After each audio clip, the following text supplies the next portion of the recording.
Good morning mga kalukad. Ang ating video ngayon ay pagtatabas at pag-ipon. Pero inabot kami ng ulan. Kaya eto, silong-silong muna sa puno ng niyog mga kalukad. Pagmasdan ang kapaligiran.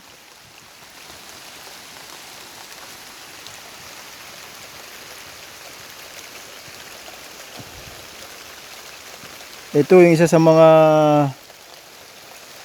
kalaban namin pagka ganito nagtatabas at nag-iipon ay nakaw.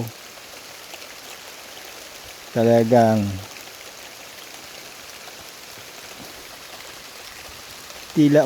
patila muna tayo mga kalukad. At shoutout ulit sa mga kalukad natin dyan. At kayo ay palaging mag-ingat. Maraming salamat mga kalukad.